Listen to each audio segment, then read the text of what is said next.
If you have the time, if you invest time to study my channel and my videos, you will easily realize that the content is of excellent quality.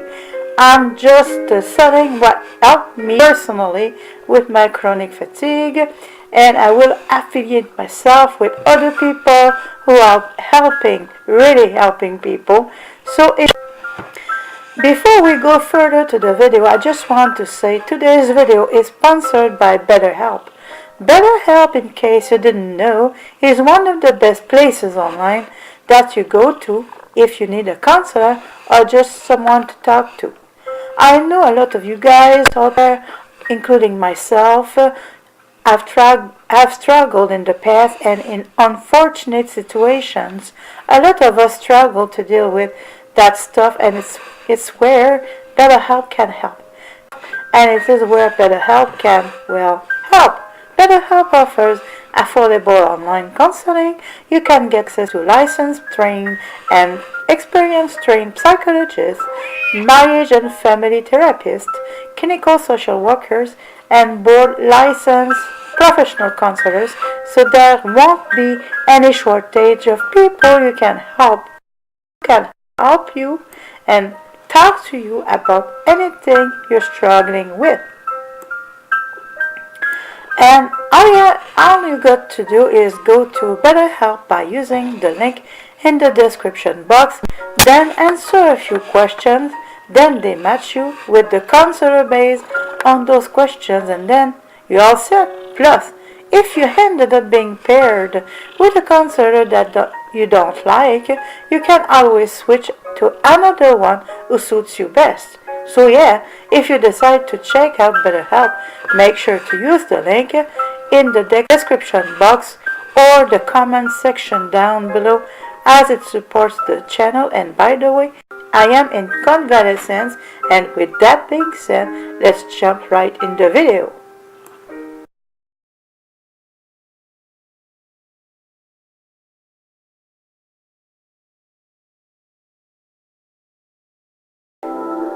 I'm going to go to the next one.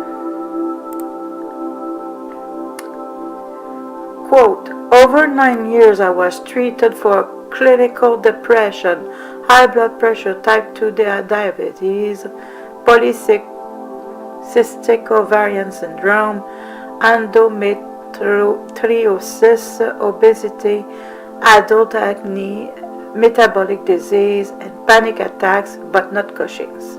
After diagnosis and treatment, my weight is back to normal, and I'm off all medications. Find the right doctor, discuss all of your symptoms, and take pictures that show the changes in appearance. Shannon G. Pituitary tumor and successful surgery.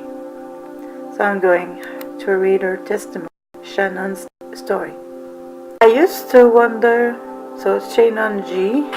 Transphenoidal pituitary surgery. I used to wonder how many diseases it would take before I'd be placed into the Guinness Book of World Records. In 9 years, I've been diagnosed with clinical depression, high blood pressure, type 2 diabetes, PCOS, endometriosis, obesity, adult cystic acne, ocular hypertension leading to possible glaucoma, sarcoid uveitis, metabolic disease, and panic attacks. This is the same person who just a few years prior had been a cheerleader, worked out sometimes twice a day, taught jazz exercise, and used free time biking, walking and rollerblading along the lakefront downtown Chicago.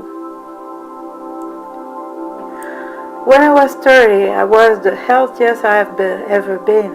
That next year, I sold my Jazzercise franchise and just thought I was gaining a little weight because I wasn't working out that as much. As the weight continued to advance, I rationalized that it was only because it was the winter in Chicago and I wasn't as motivated to work out as hard.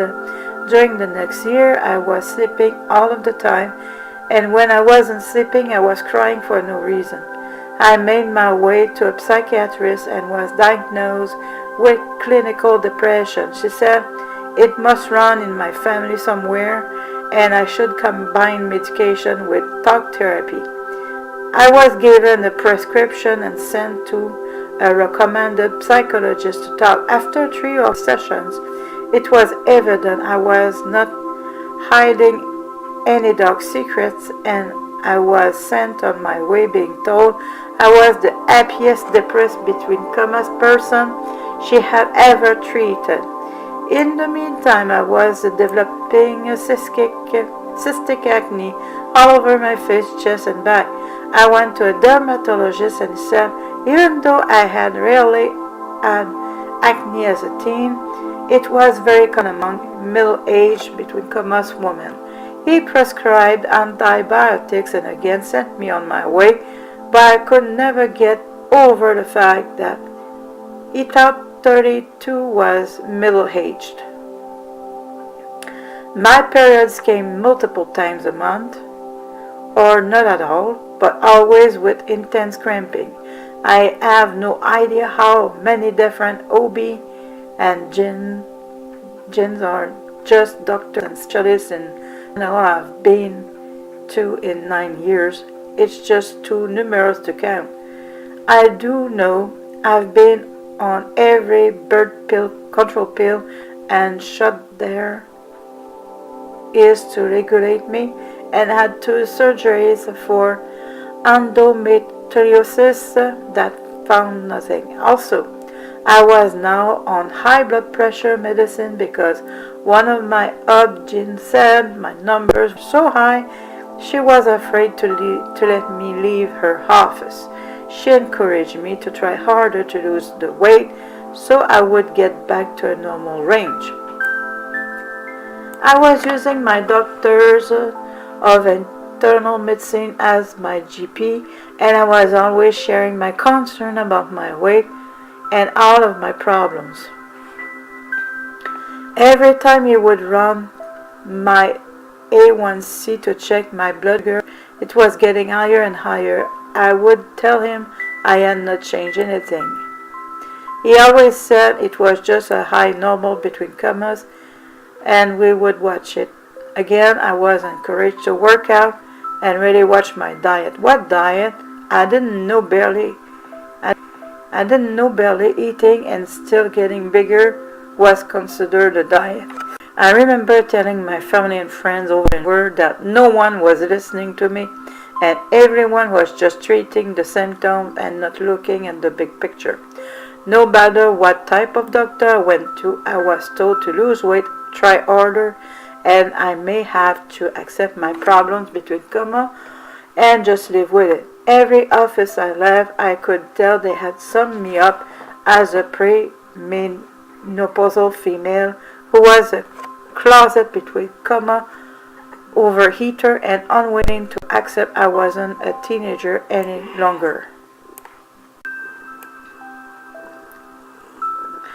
My hair was coming out in handfuls, and my acne was so bad I decided to go to Accutane and try and clear up my face. A few months later, I was hospitalized for what I thought was a heart attack because I was having palpitations.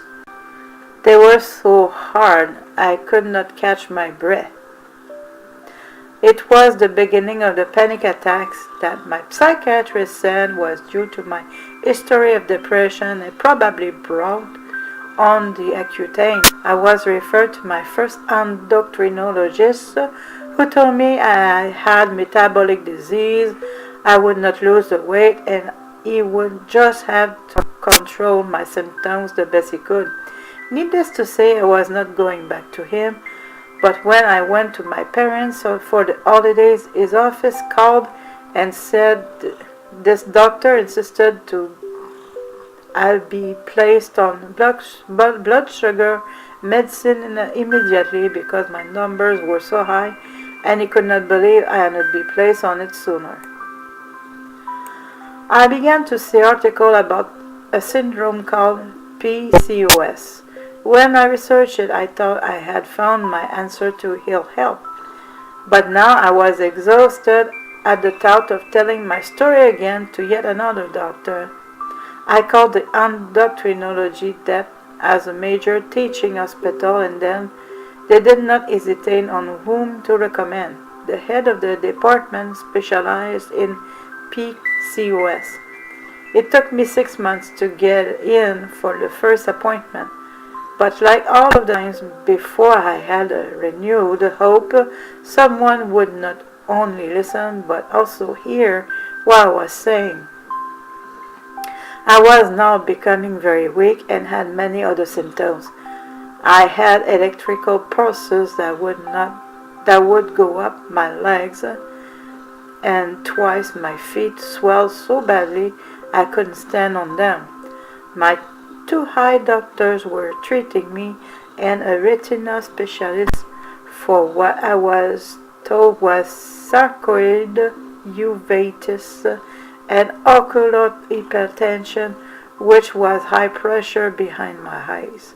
My ophthalmologist said the sweat thing she saw on my eyes was what she might see in an 80 or 90 years old. I constantly had a dizzy vertigo feeling, but always read 20/20. I didn't even recognize the person looking back at me in the mirror, and was trying to work full-time and overtime as an international flight attendant, which is an extremely physical job, not to mention the sleep deprivation. I assured the reason I had only slept a few hours a night for years was because I was constantly missing my circadian rhythm. I was tired and fatigued all of the time, but knew I had to work. My appointment finally came, and she concluded I did have PCOS and put me on yet another pill for the abnormal hair growth I was now having in places I didn't know a female could grow hair. I was now taking 11 pills a day and placing drops in my eyes for ocular hypertension to hopefully prevent nerve damage and stop me from developing glaucoma. I did not really click between commas with this doctor years ago, but surely the head of the department would figure it out. After about 8 months, I was not getting any better and was convinced there was something more. She sent me into a diabetic nutritionist and also had me do a sleep test for possible sleep apnea. I kept getting bigger and bigger, and she suggested at one visit I might want to consider weight loss surgery. I then flew with a colleague who suggested I do a saliva test because it was more accurate in hormone levels. I did my own saliva test, and when I got the results, everything was abnormal. However, the hormone that was off the charts was, you guessed it, the cortisol. I presented this to my doctor, and she somewhat dismissed it but agreed to rule it out. I now began the series of cortisol testing, and after researching this hormone, I came up with Cushing's disease. Not once in 9 years had one doctor even mentioned this was a possibility. At each visit, I would bring up Cushing's, and she said I most likely didn't have this because it is so rare, and my cortisol tests were probably coming back abnormal because I was a flight attendant. I was becoming very panicked now because I could tell I was getting very sick fast. I had developed a buffalo hump. My skin was bruising very easily, and my face looked like I had a 3rd-degree burn. I returned for a visit, and she took a tissue to my face and had the audacity to ask me if I just had a lot of makeup on. I've been complaining for years about sweating, and she said it was because I was obese. When I told her it was just my face, she said I was just not hot-natured. The cup size of my bra stayed a small b, yet I was now a 42 around. She and her student didn't seem to find this odd. I again really pushed the idea of Cushing's, and she literally snapped at me and said, quote, Cushing is not a disease you want to have, it is very serious, end of the quote. I explained I didn't want to have any disease, but I had every symptom. After 2 years with her and a total of 9 years later, I demanded she do an MRI. She crossed her arms and said yes, as if to prove me wrong. I had a brain and abdominal MRI in July of 2006, and I've never heard from this doctor again. She had her intern leave the information on my answering machine that indeed a tumor was found on my pituitary. No matter how unprofessional this was, I've never felt so validated in my life. Then I went to Milwaukee to see Dr. James Findling. When he walked into the room, he said he was 99% sure I had Cushing's just by looking at me. I was terrified to have the pedro salt test because my doctor had told me it was highly invasive and had a high risk of having a stroke. Who would ever want to sign up for this? When the surgical radiologist came in to greet me, he said he knew if no one having had a stroke. The IPSS test was not fun, but at this point I could not stand from a sitting position or walk upstairs because I had pretty much lost all of my muscle and soft tissue. The test was successful, and finally 2 weeks later I met with neurosurgeon Dr. Ivan Siri. He was very comforting and said he had a good feeling about my surgery. He promised me he would do his best to get just the tumor and leave the pituitary. Finally, on November 16, 2006, I had an 8-millimeter tumor removed from my pituitary gland, and yes, I still had my gland. He is truly my first hero who gave me a second chance at life. My second hero is definitively Dr. Peter Kopp, who is now my endocrinologist. He did an amazing job of weaning me down off of the oral cortisol and constantly reassured me to be patient and everything would slowly get better. He is so supportive, and he is the first doctor I've had who actually listens to me and hears every word. My pituitary began to function after 9 months, and I'm now off all medication. I'm now 14 months post-op, and I've lost all of my weight plus more. I am 5 feet 1 inch, and at the time of surgery weighed 206 pounds and was a size 22. I now weigh 124 and I'm back to size 5'6".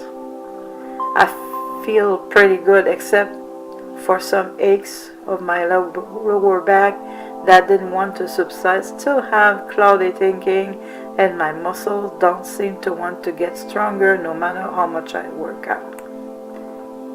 I know we all have similar stories, and it is so important to be an advocate for your own health. However, when ill health lingers for years and you are made to feel crazy between commas by so many professionals who are supposed to be helping you, it is sometimes hard to find strength to keep fighting. I am amazed that more doctors are not screening people for this disease.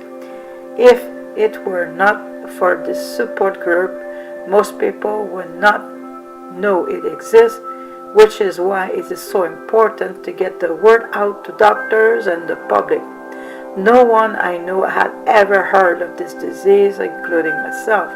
It took away a total of 10 years of my life, and I hope this story can help others to not give up and find a renewed sense of hope. I know my life is changed forever, but I truly feel I am better and stronger for this. I definitively don't sweat the small things now. So this was the testimony of Shannon J. Transfenodal pituitary surgery. If you want to help me concerning these programs, there are different ways to do it according to your needs and budget. What I propose you is to help you by helping me. For instance, I have a link with Peeping Rock for the best vitamins on the market, costing less money than the usual vitamins you see on the market. You can get an automatic rebate. I'm not even sure that I get money from it. I think I don't, but that's okay. You can get a rebate for using my link. I also have Eat for Energy with Uriel Kim. I have a Patreon. Those links are found on my channel. I will include it in the description of the video, and then I will also add other links afterwards, always related to either improve your health and or maintain it. And from the suggested links you can select according to your budget and your needs. It appears that people were not seeing those links, so I decided to put them in evidence. I do have a PayPal account, but there is no way that you can help yourself with my PayPal account, so that is why I'm not including it, so you know that I do have one. And if you have the time, if you invest time to study my channel and my videos, you will easily realize that the content is of excellent quality. I'm just selling what helped me personally with my chronic fatigue, and I will affiliate myself with other people who are really helping people. So you will have more options available to you to help yourself while helping me.